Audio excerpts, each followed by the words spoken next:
नमस्कार साथियों, भगवा क्रांति पर आपका स्वागत है। आज हम लोग एक ऐसे परिवार के बारे में बात करेंगे जिस परिवार के बारे में आप लोगों ने शायद ही सुना हो। हम उस परिवार के बारे में आपको बताएंगे। आपने बाहुबली मूवी देखी होगी, उस मूवी में आपने कटप्पा के बारे में सुना है और देखा भी है। कटप्पा की पूरी फैमिली के बारे में आपको उस मूवी से ही पता चलता है। कटप्पा बाहुबली के एक सीन में आपसे बताता है कि जब बाहुबली उसके साथ खाना खाने जा रहा होता तो कटप्पा एकदम से उठ जाता है और बाहुबली से साथ बैठने के लिए नहीं तैयार होता। तो बाहुबली उससे बोलता है कि मामा आप साथ बैठिए और खाना खाते हैं। कटप्पा उस वक्त बोलता है कि हमारी परिवार जो है उसने आपके राज परिवार की गुलामी की कसम खाई हुई है और हमारे परिवार कई पीढ़ियों तक का इसको ऐसे ही निभाते रहेंगे। इसी मूवी में आपको एक और दृश्य मिलता है जब एक व्यक्ति आता है बाहर से और तलवारें बेचने के लिए, तो वो कटप्पा के सामने बोलता है कि ऐसी क्या मजबूरी है कि आप जो है इस तरीके से यहाँ पर जीवन यापन कर रहे हैं। तो कटप्पा वहाँ पर बताता है कि हमने ऐसी कसम खाई है कि हम राजभक्ति पूर्ण रूप से निभाएंगे। तो हम आज जिस परिवार के बारे में बताने आ रहे हैं वो परिवार आपका है मेवाड़ राजवंश के सेनापति के रूप में जो झाला परिवार है, उसके विषय में हम बताएंगे। अब झाला परिवार की कैसे उन्होंने अपनी वीरता का परिचय दिया और उन्होंने मेवाड़ परिवार के लिए कितने बलिदान दिए हैं, यह आपको इस वीडियो के बारे से पता चलेगा।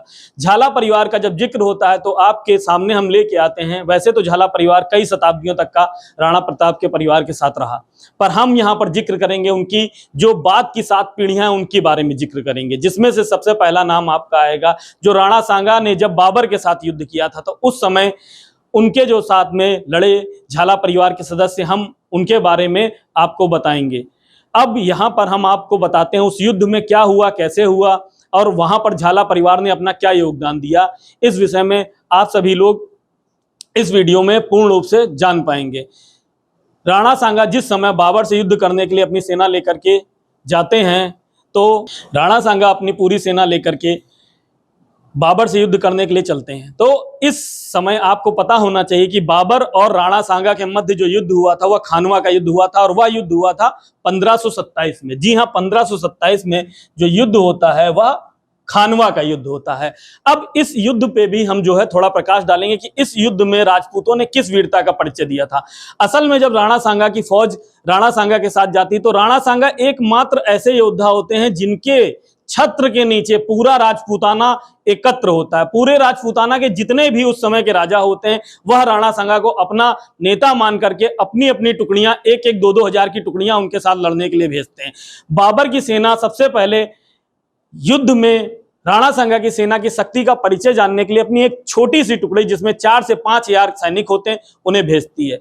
वह टुकड़ी आगरा के समीप जब राणा सांगा की फौज से लड़ती है तो राणा सांगा का जो अग्रिम दस्ता होता है जिसको हम लोग हरावल दस्ता बोलते हैं, आप लोगों को हरावल दस्ता के बारे में भी किसी एक वीडियो में हम पूरा बताएंगे। उसका भी एक अपना अलग महत्व है और उसकी अलग अलग कहानियां। फिलहाल अभी हम लोग जो यहाँ पर बात कर रहे हैं जिस फैमिली के बारे में, वो झाला फैमिली है, उसके योगदान के बारे में बात कर रहे हैं। तो इस युद्ध में जब जो झाला मन्ना होते हैं उनके नेतृत्व में जो है राणा सांगा एक फौज आगे भेजते हैं।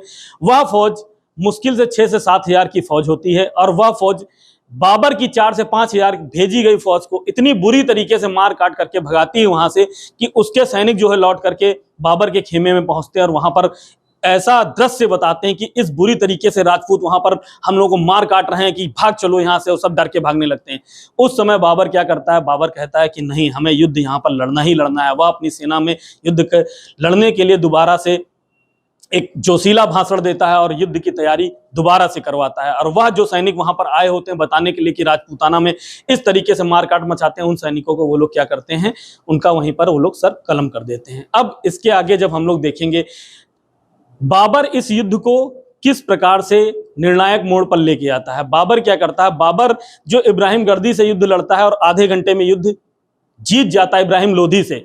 वह युद्ध यहां पर बाबर जब है राणा सांगा के खिलाफ युद्ध की रचना करता है तो पहले जो पानीपत के मैदान में बाबर रस्सियों को, बैलगाड़ियों को रस्सियों से बांधता है। वह जानता है कि राजपूताना में इतनी शक्ति है कि वह रस्सियों से जो बैलगाड़ियां उनको उखाड़ फेंकेंगे, तो वो यहाँ पर रस्सियों की जगह पर जंजीरों, लोहे की जंजीरों का उपयोग करता है। उन बैलगाड़ियों के पीछे अपने पूरे तोपखाने को खड़ा करता है और वहां से जो पिछली बार जो तोपें थी उसकी तोपों की संख्या दुगनी कर देता है, क्योंकि उसको पता है राजपूताना का एक बार आक्रमण होगा तो उसकी सेना का तहस नहस हो जाएगा। यहां पर राणा सांगा जब युद्ध भूमि में पहुंचते हैं अपनी सेना लेकर के और बाबर के ऊपर आक्रमण करते हैं, तो यह युद्ध सुबह से लेकर के शाम तक युद्ध चलता है और राणा सांगा के भीषण आक्रमण को झेलते हुए बाबर की सेना जो है टिक नहीं पा रही थी उसके सामने। बाबर अपने पूरे तोपखाने का उपयोग करता है, बंदूकों का उपयोग करता है और लगातार गोले बरसाने के बाद में भी यहां पर राणा सांगा की सेना को पीछे नहीं धकेल पाता है। अब आप सोच सकते हैं कि जो सेना पहले आई हुई थी इब्राहिम लोधी की सेना पानीपत के मैदान में, वो आधे घंटे के अंदर इस तोपखाने के सामने धराशायी हो जाती है, एक बड़ी सेना। यहां पर आप देखेंगे कि राणा सांगा की जो सेना होती, राजपूताना की सेना, वह पूरे तोपखाने के सामने, सोचिए तोप के गोले गिर रहे हैं मगर राजपूताना की सेना एक भी बार पीछे नहीं हट रही है। राजपूताना की सेना लगातार आक्रमण करते हुए आगे बढ़ती जा रही है और बाबर के खेमे में खलबली मचा देती है। इसी बीच क्या होता है कि राणा सांगा के कई घाव लग चुके होते हैं और वो मूर्छित होने की अवस्था में आ जाते हैं। अब यहां पर आपको जो मैंने बताया झाला परिवार का आपको पहली बार यहां पर आपको वीरता का सबसे पहला दृश्य आपको देखने को मिलेगा। इससे पहले मेवाड़ के परिवार में इससे पहले भी कई दृश्य हैं, पर एक बड़े युद्ध में जब उन्होंने अपना बलिदान दिया वह पहला दृश्य आपको यहां पर देखना पड़ेगा कि राणा सांगा जो मूर्छित अवस्था में होते हैं वहां पर से राणा सांगा को वो घोड़े से हटा करके सेनापतियों की मदद से बाहर भेजते हैं और उनके मुकुट को यहां पर जो नाम हमने लिखा हुआ है यहां पर झाला मन्ना जो झाला परिवार के ही सदस्य होते हैं वो यहां पर उस मुकुट को धारण करके और बाबर की सेना से लड़ने लगते हैं। और बाबर सोचता है कि मैं यहां पर युद्ध में जो हूं राणा सांगा को मारने जा रहा हूं। झाला मन्ना यहां पर वीर गति को प्राप्त करते हैं, पर थोड़ी देर बाद ही बाबर को पता चलता है कि राणा सांगा की मृत्यु नहीं हुई है। राणा सांगा को सेनापति लोग युद्ध क्षेत्र से घायल और मूर्छित अवस्था में वापस ले आ चुके हैं। अब यहां पर आपको एक चीज और बताना चाहूंगा कि राजपूताना ने इस वीरता से इस युद्ध को लड़ा होता है कि बाबर, आप ये सोचेंगे कि इस युद्ध में राजपूताना की हार हुई, ऐसा नहीं है कि इस युद्ध में राजपूताना की हार होती है। इस युद्ध में राजपूताना को काफी क्षति पहुंचती है, पर बाबर इस समय भी यह साहस नहीं उठा पाता कि वो मेवाड़ पर जाकर के अपना कब्जा ले सके, क्योंकि बाबर को पता होता है कि इस युद्ध को अनिर्णायक रूप से उसने खत्म किया है। उसने राजपूताना को हानि तो बहुत पहुंचाई है सैनिक रूप से, पर वह उसके राजा को ना तो मार पाया ना तो युद्ध जीत पाया। तो यहां पर पहली बार आपको झाला परिवार के झाला मन्ना का जो जिक्र होता है यह आपको यहां पर मिलता है कि झाला परिवार ने कैसे अपना बलिदान दे करके मेवाड़ के राजा को बचाते हैं। अब यहां से हम लोग आगे बढ़ते हैं कि उनके किस प्रकार से दूसरे सदस्य ने मेवाड़ में दोबारा से राज परिवार की जो है मदद की। यहां पर नाम आता है जिस समय चित्तौड़,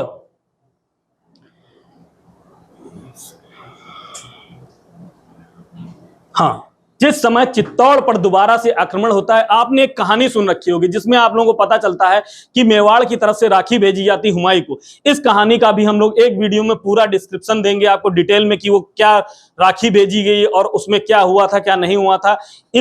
ये कहानी काल्पनिक है, मनगढ़ंत है, क्या है, ये बात के वीडियो में हम आपको बताते हैं। आज क्योंकि हम लोगों का पूरा फोकस रहेगा वह झाला परिवार पर रहेगा। तो 1535 के टाइम पे 1535 में मेवाड़ पर आक्रमण होता है गुजरात के शासक बहादुर शाह का। बहादुर शाह गुजराती ने जो है 1535 में मेवाड़ पर आक्रमण कर दिया। अब मेवाड़ पर यहां पर आक्रमण में क्या होता है और किस प्रकार से मेवाड़ को जो है यहां पर युद्ध में हानि होती है, क्या होता है, ये आपको हम बताएंगे। यहां पर जो है झाला परिवार के ही एक सदस्य होते हैं जो कि अज्जा जी के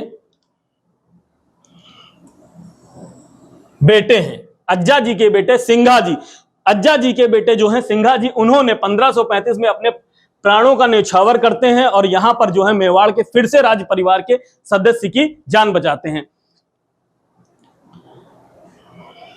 अब इसके बाद हम आपको बताएंगे जो कहानी आपने पढ़ रखी होगी इतिहास में, जब आता है अकबर का टाइम और उस समय मेवाड़ की गद्दी पे बैठे होते हैं राणा उदय सिंह। राणा उदय सिंह वही हैं जो राणा प्रताप के पिताजी हैं। राणा उदय सिंह के टाइम पर मेवाड़ पर एक बार फिर से मुगलों का आक्रमण होता है। यह आक्रमण होता है 1568 में। इस युद्ध में आपको कई ऐसी कहानियां सुनने को मिलेंगी जो राजपूताना को, आपके हर एक राजपूतार को दोबारा से अपने ऊपर गर्व करने के लिए दोबारा से मजबूर कर देंगे कि राजपूताना परिवार किस प्रकार से जो है इतिहास में अपने सरों को कटाता है, बलिदान करता है और लड़ता है। यहां पर कई ऐसी फैमिलियां हैं जो अपने कई सरों का बलिदान देने के बाद में तो 1568 में जब अकबर यहाँ पर मेवाड़ पर आक्रमण करता है उदय सिंह के परिवार पर। यहाँ पर देखिए 1568 का जो युद्ध होता है वह भीषण युद्ध, कई लोगों की वीरताओं के लिए जाना जाता है। यहाँ पर झाला परिवार के अलावा भी जयमल और पत्ता जी की भी एक बहुत ही अनोखी कहानी है। पर जयमल और पत्ता जी की जो कहानी है वो हम अगले वीडियो में लेके आएंगे कि कैसे उन्होंने साका किया था। अब साका क्या वर्ड होता है, जौहर क्या होता है, ये सब राजपूताने में जितने भी लोग राजपूताने के लोग हैं और राजपूत हैं वो इस वीडियो में सुनते बहुत अच्छी तरीके से समझ रहे होंगे कि साका क्या होता है। और उनकी रगों में जो है खून एक बार बहुत ही तेज से दौड़ रहा होगा, क्योंकि साका, हम एक लाइन में फिर से आपको बता देते हैं कि साका क्या होता है। साका तब किया जाता है जब राजपूताने में राजा की सेना को ये लगने लगता है कि अब जीत मुश्किल हो गई है, तो वह अपनी रानियों को जौहर आप जानते हैं कि रानियां जो हैं अग्नि में प्रवेश करती हैं, जिससे कि कोई भी ऐसा व्यक्ति उनके शरीर को ना छू सके, जिससे कि वह अपवित्र हो सके, तो वह एक तरीके से सती हो जाती हैं। और साका करने के लिए वो लोग निकलते हैं। इसका मतलब होता है कि हम लोग केसरिया अब अपने सर पे बांध लेंगे और युद्ध भूमि में इस प्रकार से जाएंगे कि वहां पर अपने प्राणों को त्याग कर ही आएंगे। इसका मतलब है कि उनको पता होता है कि जीवित लौटने का एक भी मौका नहीं है, एक भी चांस नहीं है, पर वह अपनी तलवार लेकर के युद्ध भूमि में उतरते हैं। तो यहां पर 1568 में किस वीरता से उन्होंने परिचय दिया था ये आपको बताएंगे। यहां पर झाला परिवार के जो एक सदस्य होते हैं अज्जा जी के बेटे सिंघा जी ने यहां पर एक बार फिर से अपनी वीरता का परिचय देते हुए अपने प्राणों को त्याग दिया और फिर से एक बार जो है मेवाड़ के शासकों की रक्षा के लिए अपनी जान दे दी। यहाँ पर अगर आप चाहें तो 1568 का एक ये ऐसा युद्ध है कि जो हम लोग मतलब कि एक पार्ट में आप हमको, क्योंकि झाला परिवार की पूरा इतिहास अभी बताना है, पर हम इस युद्ध के बारे में आप, क्योंकि नाम आ गया है जयमल और पत्ता जी का, जिनका नाम मतलब कि राजपूताने में सभी लोग बहुत ही गर्व से लेते हैं, तो एक बार उनकी कहानी को हम दोबारा से बताना चाहेंगे आपको। देखिए, जब 1568 में अकबर अपनी सेना लेकर के, पहली बार ऐसा होता जब अकबर स्वयं जाता है अपनी सेना लेकर के और उसका संचालन कर रहा होता, तो अकबर जब 1568 में अपनी सेना लेकर के मेवाड़ पे पहुंचता है, तो मेवाड़ पे जब चढ़ाई कर देता है, तो मेवाड़ के किले से जो है जयमल राठौर परिवार की तरफ से, यानी कि राठौर जो परिवार आपका आता है, जो आपने मारवाड़ सुना है, पहले उसके सेनापति होते हैं, पर वहां से वो आते हैं मेवाड़ की रक्षा के लिए। मेवाड़ की रक्षा में जयमल जी बोलते हैं उदय सिंह जी को कि आपके पास एक ऐसा किला है, आप सब जानते हैं कि राजपूताने में जो है राणा कुंभा जी ने जो किला बनाया था कुंभलगढ़, उन्होंने कहा था कुंभलगढ़ ने हमेशा से ही राजपूताने में मेवाड़ के राजाओं को शरण दी, आप मेरी बात मान करके कुंभलगढ़ की तरफ राज परिवार को लेकर चले आइए, मैं यहां पर मेवाड़ की रक्षा के लिए अपने प्राणों को लगा दूंगा और मेवाड़ की रक्षा अपने अंतिम समय तक करता रहूंगा। उदय सिंह जी यहां से जाने के लिए तैयार नहीं होते हैं। तब जयमल जी, क्योंकि जयमल जी को उन्होंने सेनापति नियुक्त किया होता है, तो जयमल जी यहां पर उनको कई कस्में देते हैं कि यहां पर जो है समझदारी इसी में है कि राज परिवार सुरक्षित रहे, जिससे कि हमेशा आगे की लड़ाइयां लड़ी जा सकें। तब उदय सिंह वहां से जाते हैं और जयमल के पास में यह मोर्चा आता है। जयमल और पत्ता जो इस युद्ध में कैसे शौर्य का परिचय देते हैं अब आपको बताते हैं। जयमल लगातार किले की मरम्मत कराते हैं, नीचे से जो है अकबर लगातार तोपों के गोले चलाता है, किले को क्षतिग्रस्त करता रहता है। जयमल वहां से ऊपर से लगातार बाण और गोलियों की बौछार करते रहते हैं, जिससे कि जो किले के लिए जो लगातार जो ऊपर चढ़ने के लिए रास्ता बनाया जा रहा था, उस रास्ते में लगातार 400 से 500 सैनिक डेली मरते जा रहे थे। अकबर यह दृश्य देख करके कि किले में पहुंचा भी नहीं जा पा रहा है और हम लोग लगातार हमारे सैनिक मरते आ रहे हैं, अकबर बहुत ही व्याकुल हो जाता है। अकबर सोचता है इस युद्ध को अब हमें कैसे जीत सकते हैं और इस किले को कैसे जीत पाएंगे हम। तो वो क्या करता है, वह यह कोशिश करने लगता है कि हम लोग किसी प्रकार से इस किले को जीत लें। तब वह किले में जो है, किले के अंदर जो पानी जाने का जो रास्ता होता है, पानी में विष मिलवा देता है, जिससे कि किले के अंदर की जो है पानी की व्यवस्थाएं जो है थोड़ी सी ध्वस्त हो जाएं। अब यहाँ पर क्या होता है, फिर एक रात को जब किले की दीवार की मरम्मत करा रहे होते हैं जयमल जी, तो उस समय ही अकबर द्वारा एक गोली चलाई जाती है, जिससे जयमल जी के पैर में गोली लगने से उनके घाव हो जाता है। और अब यहाँ पर किले के अंदर सैनिकों को लगने लगता है कि शायद अब जो है हम लोग युद्ध हार सकते हैं। जयमल जी उस समय कहते हैं कि अब अंतिम युद्ध का समय आ चुका है और वह अपनी सेना के साथ में केसरिया यानी कि साका करने के लिए, केसरिया सभी लोग पगड़ी बांधते हैं और किले से निकल पड़ते हैं। यहां पर आपको पता होना चाहिए केवल 8000 की सेना होती है जयमल के पास में। आप सोचिए, केवल 8000 की सेना लेकर के राजपूताने से, जिसके सामने तोपों और गोलियों की वर्षा हो रही होती, उस समय अकबर की सेना, यहां पर आप खुद देखेंगे ऐसे बहुत डींगे हाकी जाती हैं कि अकबर की छोटी सी सेना ने और बड़ी बड़ी सेनाओं का रहा। पर यहां पर आप देखेंगे कि अकबर जब भी मेवाड़ या राजपूताना में लड़ने गए तो राजपूतों की सेना कम रही है और अकबर की सेना उसकी लगभग 6 से 7 गुनी रही है, और उसके बाद भी राजपूतों ने अकबर को छठी का दूध याद दिला दिया है।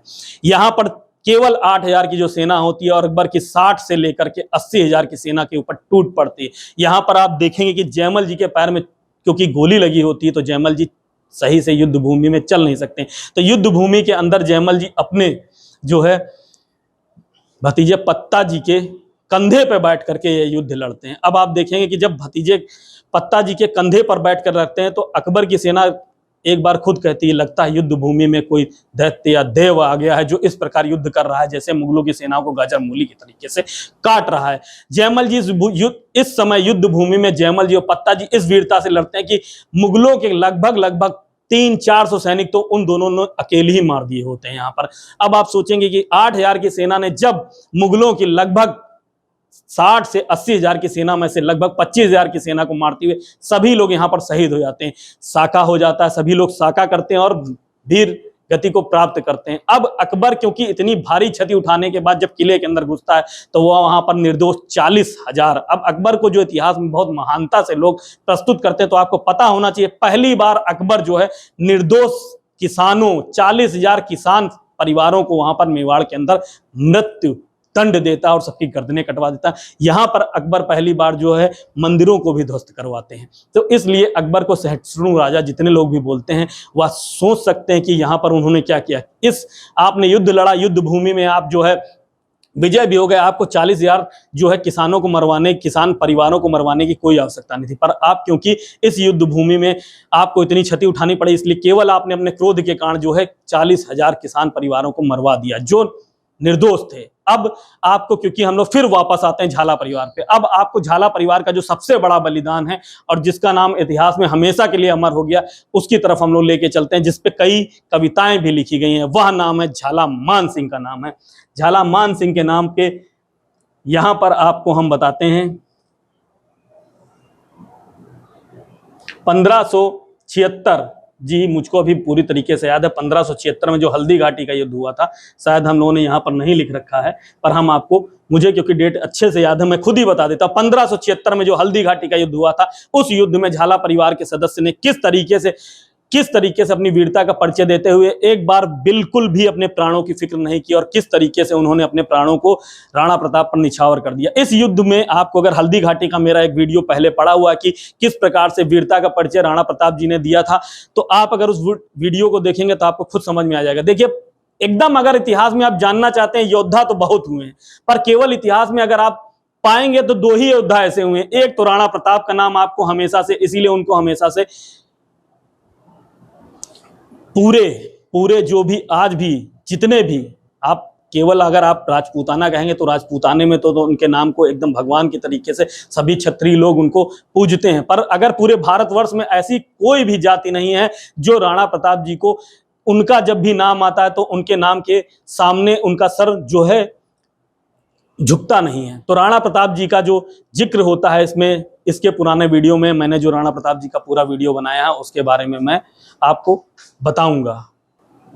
तो हम लोग बता रहे हैं यहां पर कि राणा प्रताप जो है 1576 में हल्दी घाटी का युद्ध, उसके पहले हमने आपको बताया कि राणा प्रताप और दूसरे जो हम योद्धा का नाम बताएंगे उनका नाम है बाजीराव बल्लाल। ये 2 योद्धा इतिहास में केवल ऐसे हुए हैं जिनके हाथ में जब तक हथियार था तब तक अगर इनको 1000 या 2000 सैनिक भी घेर ले तो सुबह से शाम हो जाए वो 2000 सैनिक जरूर मर जाएंगे, पर राणा प्रताप और बाजीराव बल्लाल को उन सैनिकों के द्वारा मारा नहीं जा सकता था।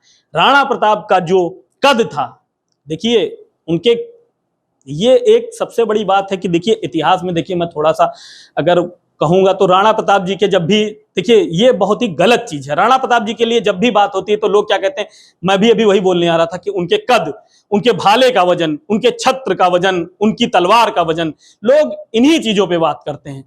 पर सबसे बड़ी बात जो थी वो राणा प्रताप और सिसोदिया वंश के अंदर जो थी कि उन्होंने जो प्रण लिया था कि इस धरा पर एक लिंगी महाराज जी के अलावा जो यह सर है वह किसी और के सामने झुक ही नहीं सकता। स्वाभिमान के लिए उन्होंने जो है घास की रोटी खाई, मगर उन्होंने कभी भी अपना सर किसी के सामने नहीं झुकाया। लाखों की फौज उनको मिटाने के लिए आई, उन्होंने हजारों के साथ युद्ध लड़े, पर कभी भी अपने सर को उन्होंने झुकने नहीं दिया। तो यहां पर उनके स्वाभिमान, उनकी वीरता की बात करिए, उनके कद की बात ना करिए। कद की बात तो देखिए, जब भी किसी योद्धा का इस प्रकार का कद होता है तो उस कद की बात तो हमेशा कर ही जाएगी। पर यहां पर लोग इसी चीज को विवादास्पद बना देते हैं कि 80 किलो का भाला। 80 किलो के भाले की भी यहां पर मैं पूरी सच्चाई बताऊंगा कि लोग सोचते हैं कि 80 किलो का भाला कैसे कोई चला सकता है। आपको मैं बता दूं कि राणा प्रताप जी के पास में जो 80 किलो के भाले की लोग बात करते हैं, तो उनके समय में जो 80 किलो का भाला था, वो भाला, वो देखिए भाले का कार्य जो होता है वह युद्ध भूमि में घुमा करके लड़ने का कार्य होता है और फेंक करके मारने का कार्य होता है। तो राणा प्रताप जी के पास में जो 80 किलो के भाले की जो बात होती है, वो 80 किलो का, जैसे मुगदर हम लोग उठा करके जो सुबह कसरत करते हैं, उस तरीके से उनके पास जो एक भाला था जो काफी भारी भाला था, जिसको 80 किलो का बताया जाता है, उससे वह सुबह उठते हैं और अपनी पूरी जो है उसी भाले को चला करके एक तरीके की वर्जिश और वहां पर वो प्रैक्टिस करते हैं। जो युद्ध भूमि में भाला लेके आते हैं वो उससे थोड़ा कम भारी होता है, जिसके साथ वो युद्ध करते हैं, क्योंकि युद्ध भूमि में जाते वक्त भाले को काफी देर तक का साधना पड़ता है। तो यहां पर ये एकदम बेफिक्र होके जानिए कि उनका जो भाला है युद्ध भूमि में ले जाने वाला वो अलग है, और जो वह सुबह जिससे वह अपना अभ्यास करते हैं वह भाला अलग है। तो इनको कभी भी आप इस तरीके से विवादास्पद मत बनाइए। हम विवादास्पद चीजों के बारे में हमेशा से इतिहास में जाते रहते हैं और जो असली इतिहास उसको भूल जाते हैं। असली इतिहास क्या है कि जब से वह गद्दी पर बैठे उन्होंने मेवाड़ का और इस भारतवर्ष का जो है मान बचा करके रखा। वह हमेशा जो है अकबर और मुगलों से लड़ते रहे। तो यह सबसे बड़ी चीज है, उन्होंने अपने स्वाभिमान से कभी समझौता नहीं किया, यह बहुत बड़ी चीज है। तो हम लोग इस पर बात करेंगे। अब हम लोग जो झाला परिवार पर बात कर रहे थे उस पर दोबारा आते हैं। यहाँ पर झाला मान सिंह और जो यह हल्दी घाटी का युद्ध होता है, इसको हम लोग बहुत ही जल्दी खत्म करते हैं कि किस प्रकार से यहाँ पर युद्ध भूमि में लोग पहुंचते हैं। देखिए, राणा प्रताप अपनी सेना लेकर के हल्दी घाटी के मैदान में पहाड़ों के ऊपर रुक जाते हैं। यहाँ पर मान सिंह आते हैं मुगलों की तरफ से। लगभग जो सेना होती है यहाँ पर भी पहले की तरीके से सेना 60 से 70 हजार की सेना होती है, जिसके पास में पूरा तोपखाना, हाथी दल और सभी प्रकार के हथियारों से सुसज्जित सेना भेजी जाती कि इस बार जो है मेवाड़ को हराना है। इस बार मेवाड़ की सेना क्योंकि लड़ने आई होती है, उसमें जो है काफी सैनिक होते हैं, जिसमें भील सैनिक भी होते हैं। तो वह 20 हजार के करीब यह सेना होती है जो लड़ने के लिए आती है। राणा प्रताप पहाड़ों से मजबूरी में नीचे उन्हें उतरना पड़ता है, क्योंकि मान सिंह एक चालाक सेनापति था। मान सिंह जान लेता है कि वो अलग पहाड़ों में पीछे छुपे हुए हैं और सकरे रास्ते से हमको दर्रे से आगे जाने के लिए विवश करेंगे और वहीं पे घेर कर मारेंगे। तो मान सिंह कुछ दिनों तक का पहले ही रुक जाते हैं कि नहीं, हमें आगे नहीं जाना है। तो अब यहाँ पर मजबूरी में राणा प्रताप को मैदान में उतर के आना पड़ता है और हल्दी घाटी के मैदान में आकर के युद्ध करना पड़ता है। यहाँ पर 20 हजार की सेना जो है मुगलों की सेना पर टूट पड़ती है। अब यहाँ पर आप देखेंगे कि यहाँ पर कई ऐसे योद्धा होते हैं जो राणा प्रताप का साथ देते हैं। यहाँ पर इस युद्ध में आप देखेंगे कि जो इतिहासकार हैं उन इतिहासकारों ने स्पष्ट रूप से कई ऐसी चीजें भी लिखी हैं जहां पर आप जिन चीजों को पढ़कर जानेंगे कि मुगल लोग क्या करते थे राजपूतों के साथ में। यहाँ पर इतिहासकार लिखते हैं कि उनके जो सेनापति होते हैं, सेनापति, मुगल सेनापति, वह जब मान सिंह और राणा प्रताप का युद्ध चल रहा होता उस समय तोपखाने को चलाने का आदेश दे देते हैं। तब उस समय आपके जो उनके साथ में दूसरे इतिहासकार मौजूद होते हैं, पूछते हैं कि भाई हमारी सेना लड़ रही है, इस समय आप तोपखाना क्यों चला रहे हैं? तो वह बोलते हैं कि तोपखाना जारी रखो, इस समय राजपूत से लड़ रहा है और राजपूत ही मरेगा। तो का गोला जिधर भी गिरेगा, चाहे इधर का राजपूत मरे चाहे उधर का राजपूत मरे। तो गोलेबारी लगातार करते रहते हैं। इन गोलेबारियों के बीच में भी राणा प्रताप की सेना लगातार जो है लड़ती रहती है। अब यहाँ पर क्या होता है, राणा प्रताप जी को लगने लगता है कि शायद यह युद्ध वह जो है ऐसे जीत नहीं सकते हैं। तब वह क्या करते हैं, वह अपनी सेना से अकेले चुने हुए 100 सैनिकों के साथ में आगे बढ़ते हैं। उनका यह फैसला होता है कि अगर वह मान सिंह को मार देंगे तो शायद ही सेनापति के अभाव में जो है मुगल सेना पीछे हट जाएगा। वह तेजी से आगे बढ़ते हैं। तो उस समय जो है मान सिंह का जो रिजर्व दस्ता होता है वो मान सिंह को बचाने के लिए आगे आता है। लगभग यहाँ पे 5 से 10 हजार सैनिक केवल मान सिंह को बचाने के लिए आगे आते हैं। अब सोचिए, राणा प्रताप के साथ में केवल 100 सैनिक जो आगे बढ़ रहे होते हैं घुड़सवारों के साथ में, वह उन सैनिकों से लड़ते लड़ते बीच में जो है गिर जाते हैं। राणा प्रताप अकेले हो जाते हैं। राणा प्रताप अकेले उन सैनिकों से लड़ते हुए तेजी से आगे बढ़ते आते हैं, मान सिंह तक पहुंच जाते हैं। मान सिंह यहाँ पर आप सोचिए कि किस भीषण तरीके से राणा प्रताप जी ने युद्ध किया हुआ कि वह इन सैनिकों के बीच से निकल करके आगे बढ़ गए। आगे बढ़ने पर यहाँ पर क्या होता है कि जवान मान सिंह तक पहुंच जाते हैं और उनके हाथी पर जो है चेतक अपनी आगे की टांगे रख करके वह भाले से एक वार करते हैं। अब भाले से जो वार करते हैं, मान सिंह नीचे बैठ जाते हैं और महावत जो होता है वह उस समय भाला महावत को लगता है, महावत यहाँ पर मर जाता है। मान सिंह हाथी के ऊपर आ जाता है खुद महावत की जगह पर राणा प्रताप से युद्ध लड़ने के लिए। अब यहाँ पर सोचिए इतिहासकार क्या लिखते हैं कि दो हाथी आपस में लड़ रहे हैं, एक तो मान सिंह का हाथी होता है, दूसरा वह राणा प्रताप जी को एक हाथी की संज्ञा देते हैं। क्यों हाथी की संज्ञा देते हैं? क्योंकि राणा प्रताप इतनी वीरता से युद्ध लड़ रहे होते हैं कि वह अपने चेतक घोड़े के साथ हाथी को ही पीछे ढकेल दे रहे हैं यहाँ पर। अब यहाँ पर इस युद्ध में भी यहाँ पर आप देखेंगे कि जैसे इतिहास में कई बार युद्ध के निर्णायक क्षणों पर भाग्य ने हमारा साथ नहीं दिया, तो यहाँ पर जो मान सिंह के हाथी की सूंड में जो सूंड के किनारे दांत होते हैं उसमें जो तलवारें बंधी रहती हैं और जो उसकी सूंड में तलवारें रहती हैं, उनमें से दो तलवारों से जो है चेतक क्योंकि टांग रख के जब उसकी सूंड पे रख करके ऊपर के लिए राणा प्रताप को लेके आता है, तब नीचे जो उसके जो पिछला पैर होता है उसमें तलवार लग जाती है, जिससे चेतक घायल हो जाता है और थोड़ा सा पीछे हटता है। अब यहाँ पर क्योंकि इतनी बड़ी सेना से लड़ते हुए राणा प्रताप भी क्योंकि एक वार करने के बाद महावत जो है मर गया, अब दूसरी बार में यहाँ पर जो है मान सिंह के द्वारा राणा प्रताप के ऊपर हमला किया जाता है। अब यहाँ पर चेतक क्योंकि पूर्ण स्वस्थ नहीं होता है तो राणा प्रताप थोड़ा सा पीछे हटते हैं। यह देख करके झाला मान सिंह को, अब देखिए झाला मान सिंह का यहाँ पर कितना बड़ा ये रोल है।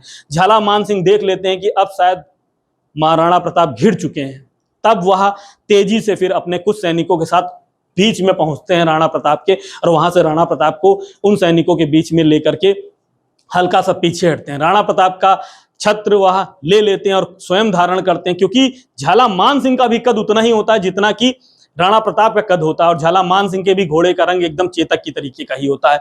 तो वह उनका भाला और छत्र दोनों धारण करके एकदम से जो है फिर से युद्ध भूमि में टूट पड़ते हैं। और वह चेतक क्योंकि इतना स्वामी भक्त घोड़ा होता है कि उसे बस एक इशारे की जरूरत होती है, वह चेतक के घोड़े की लगाम खींच देते हैं, जिससे चेतक को पता चल जाता है कि राणा प्रताप जी को युद्ध भूमि से लेकर के जाना है। यहाँ पर अब झाला मान सिंह अपने पूरे शौर्य के साथ युद्ध दोबारा से लड़ना शुरू कर देते हैं।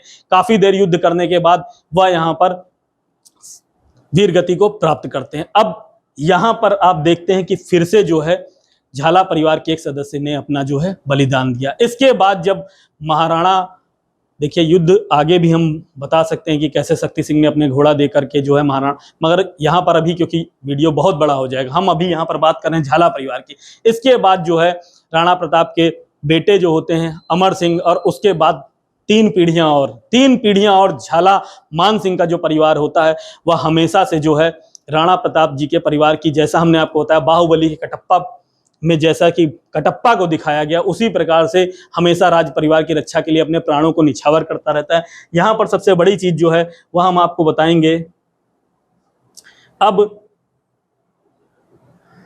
श्याम नारायण पांडे जी ने जो है मान सिंह के बारे में एक कविता लिखी है, वह कविता हम आपको पढ़ करके सुनाएंगे और उससे आपको पता चलेगा कि झाला परिवार के सदस्य ने कितना वीरता का काम किया था और क्या योगदान दिया था।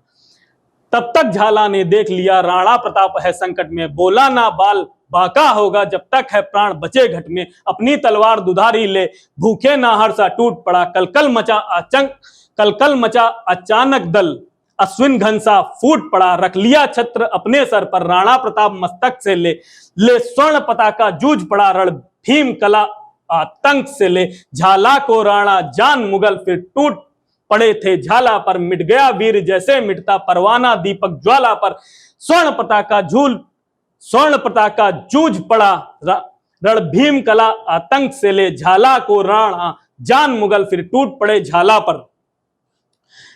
अब यह लाइन दोबारा जो है रिपीट की गई है 2 बार, इसलिए यहाँ पर आगे की लाइन, क्योंकि जो ऊपर मैंने लाइन पढ़ी है वही लाइन यहाँ पर है।